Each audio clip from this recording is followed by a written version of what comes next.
So before I begin, perhaps a little bit of background information would help you understand my story.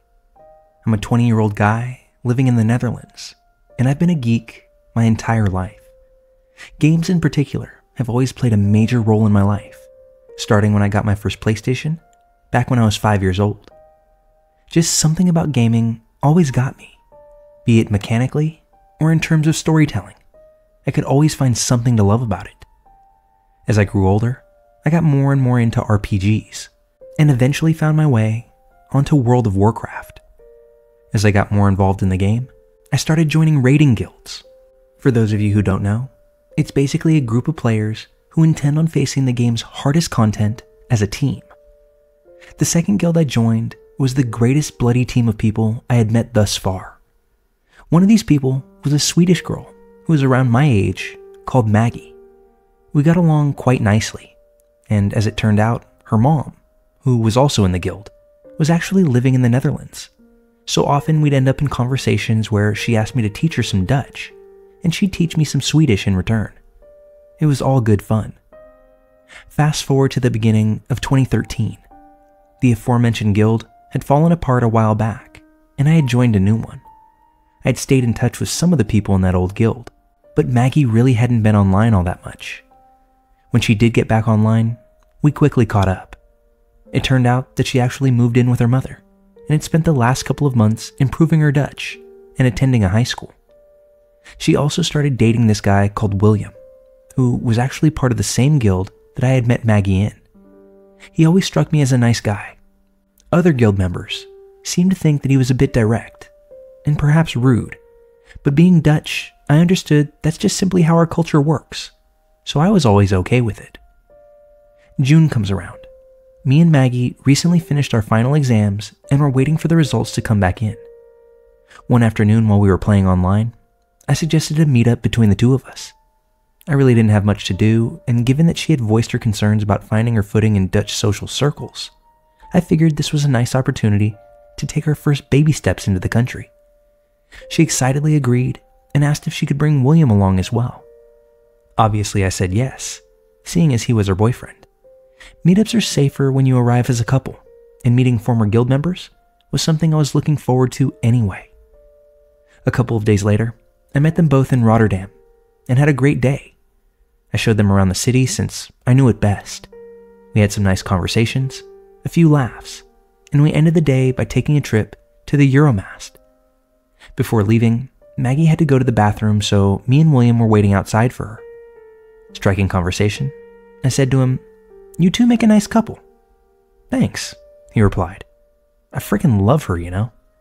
Honestly, wouldn't know what I would do without her at this stage." Back then, I didn't think much of that statement. It's just a thing people say when they are in love. So kudos to him, right? Maggie returned from the restroom, we said our goodbyes, and we parted ways. A few weeks later, we got our exam scores back. I had passed high school with flying colors, but Maggie wasn't so lucky. She had failed most of her exams. She told me she was going to be studying for the rest of the summer in order to properly prepare for her rerun of the last year of high school. I told her that if she needed any help, that I was willing to see what I could do, even while I was in college. She was very thankful and assured me that she'd let me know if she needed any help. Fast forward again to September. After our last conversation, Maggie had practically disappeared from the internet. She hadn't logged into World of Warcraft, she was never on Skype, and wasn't even online on Facebook anymore. I had asked William in mid-August how she was doing, and he assured me she was fine, so I thought nothing of it. I even admired her focus on her education. However, during my second week of college, all of that changed. I got into the metro and picked up a free newspaper in the seat next to me to pass the time. I vividly remember turning to the 4th page to read a headline saying, "Swedish woman, 19, from X city, stabbed in own backyard." It took me a few moments to even realize that she lived in that city now, and that she was 19. Even though the article didn't mention a name, I was immediately concerned. I quickly sent Maggie a text message as we exchanged phone numbers when we met up, just to ask her if she was okay.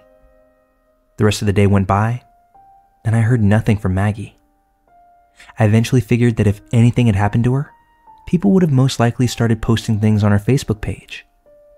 Concerned and scared of what I was going to find, I started typing her name into the search bar of Facebook. Sure enough, it was already filling up with messages from people who had heard she passed away from her injuries. After inquiring with some other former guild members, it turned out William had stabbed her. She had broken up with him after she got her horrendous test results back, and he wasn't all too pleased with that. In the aftermath of the incident, me and some other Dutch guild members went to her city to meet up with her friends from school, attend the memorial for her there, and to put some flowers at the scene of the crime on behalf of everyone she had played the game with. When we met up with Maggie's school friends, we found out William hadn't been half as nice as we thought he was. During the relationship, he had been very controlling of Maggie, and after the breakup, he began stalking her and sending her threatening text messages. She even went to the police to report it, but they told her they couldn't do anything for her at that stage. After that, she met a different guy and began dating him. William found out and, well, took matters into his own hands. Thinking back at this, the worst part just came to mind. When we put flowers at the scene of the crime, we stood around for a few minutes, contemplating whether or not we should knock at the door and personally give her mother our condolences, given that we all kind of knew her as well. We decided against it, given that we might unintentionally remind her mother that Maggie's online connections ultimately cost her her life. As soon as we got back to our car, we saw Maggie's front door open. Out of the door came her mother, with Maggie's younger sister. I had known at the time that Maggie had a younger sister, but I didn't know that she was only 6 or 7. I f***ing lost it when I saw her little head hanging down while grabbing hold of her mother, scared to go around the corner to face all the drawings and flowers that people had left there. In telling the story, I found a very recent article that said William is most likely going to prison for 20 years. Honestly, William, I f***ing hope you never make it out of there.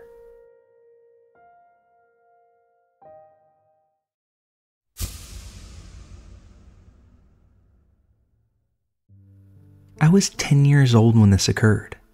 My mother would often leave me in one of the arcades in a mall while she went to do some grocery shopping.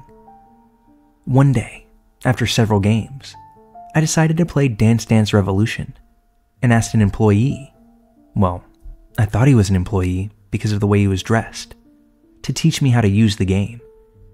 He was a tall and dark man with curly black hair and beard, and he seemed like he was in his late 30s, which made him look a lot older than the other 2 employees working at the time. But of course, since I was just a child, I didn't really care about such details. He looked nice and helpful, at first sight anyway. When I made the request, he obliged, taught me a little, and watched me closely as I danced through my first games. I didn't mind it at first, because I thought he was just trying to make sure that I could manage the game by myself, before tending to other kids or other game responsibilities.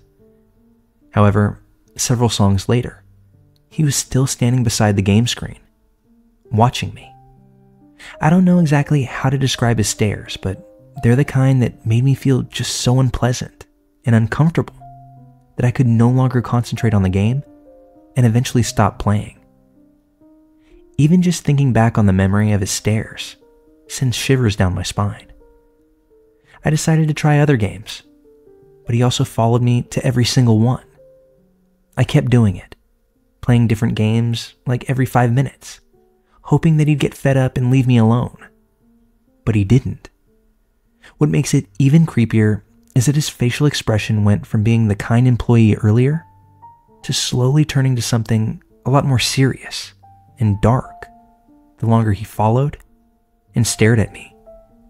Then the realization hit me. Taking a closer look, this man was no employee.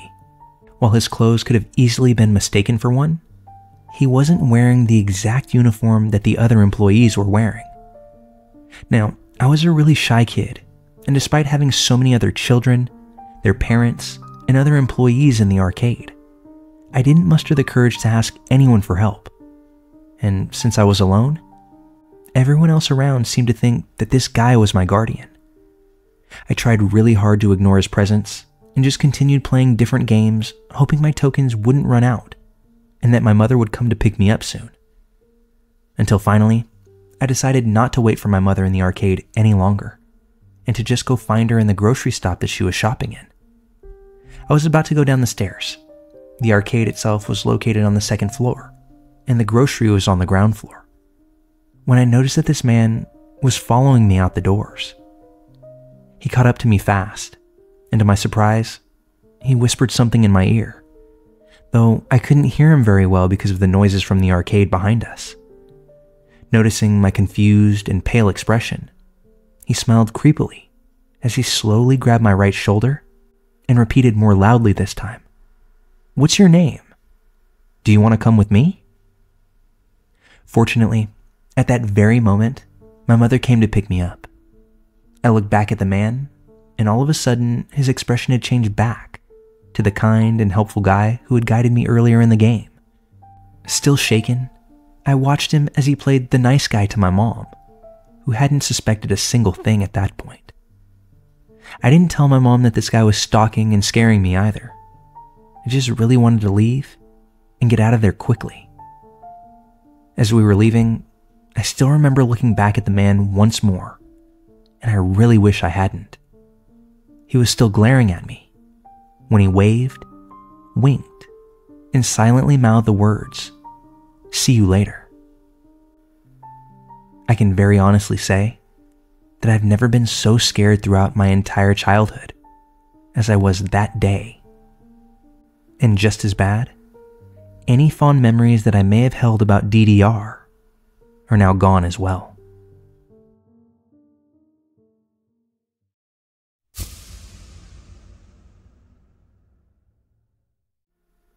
I was roughly 8 or 9 years old at the time of this story. I remember the attachable LCD for the PlayStation 1 had just come out, which would put this around the year 2001. My mother, my brother, and I took a little trip one afternoon to our local 𝐤𝐤𝐬𝐻. My brother and I love video games, so we would typically skip the rest of the store and head straight to the electronics section. I guess my mom thought the store was safe enough to leave us in that area while she looked around. I mean, the place was well lit. The rows of shelves were relatively low. The section had its own checkout counter and attendants. We weren't alone, since there were 2 of us, and my brother is 2 years older than me. Anybody could have seen someone grab a kid, though the thing is, these sick fucks tend to think premeditatedly, cautiously stalking and luring out their prey until they are ready to strike. A detail that no parent should overlook. So my brother and I split up, checking out the newest games and accessories, when I noticed someone talking to my brother. The guy was definitely not an employee.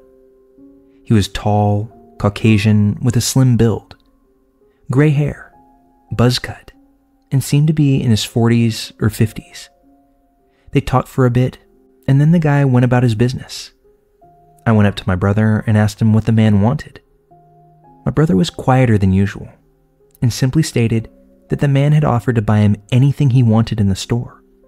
My brother conveniently left out what he would have to do in return.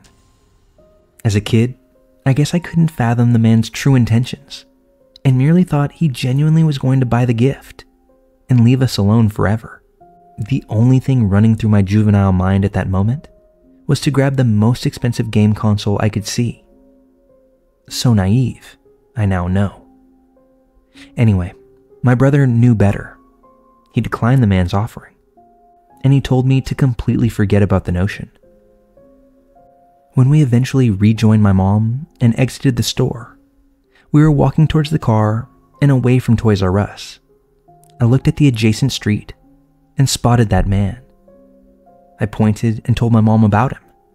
He was staring right at us as he drove away in his hoodless Jeep, possibly still reeling from almost getting caught.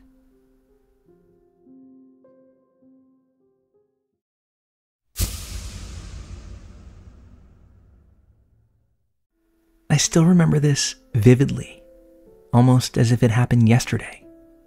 In fact, as an adult, There are times where I'm sure that I'm about to dream about it, but I wake up before the truly frightening part.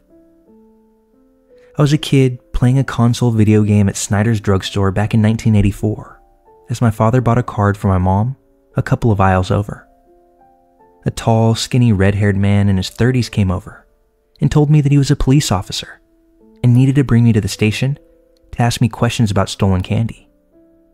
He grabbed my hand directly off of the arcade console and led me out of the store, across the parking lot, into the street. We cross over and I remember crying to the guy, telling him I didn't steal any candy. He pulled me behind a church, and that's when I suddenly hear my father screaming my name frantically. I look off in the direction that I hear the yells and see his green Woody station wagon.